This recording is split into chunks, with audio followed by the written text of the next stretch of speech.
È cominciata così ieri pomeriggio la marcia dei 1000 piedi sul Montello. Una lunga fila d'auto verso Villa Wasserman a Giavera, dove dopo la registrazione si attendeva il testimone portato da una staffetta. 100 anellini utilizzati per lo studio delle migrazioni. Inseriti nelle zampette degli uccelli migratori.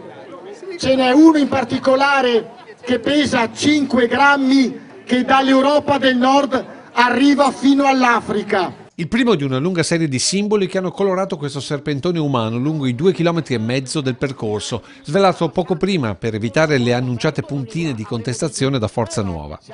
In testa lo striscione di risposta, quello della Lega sull'inferno del Montello, anche se Don Bruno, anima dell'iniziativa, non vuole innescare polemiche. Che Montello si può costruire insieme?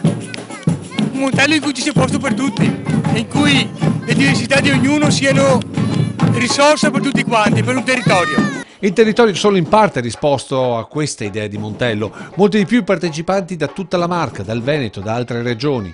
Una marcia che da 1000 si è trasformata in 10.000 piedi, considerando i 5.000 partecipanti dichiarati dalle forze dell'ordine, che hanno controllato con discrezione che non vi fossero intemperanze. Un fiume umano che poi è tornato in villa per riprendere un nuovo percorso fino al Palamazzalovo di Montebelluna. Qui, tra chi stava sugli spalti e chi invece è sceso sul parterre, si è conclusa la manifestazione, con una festa dove gli striscioni e la marcia hanno lasciato lo spazio a canti e balli, che hanno in parte felicemente travolto anche l'esibizione finale di Marco Paolini, per un giorno più spettatore che protagonista dello spettacolo fatto dalla gente per la gente del Montello e non solo.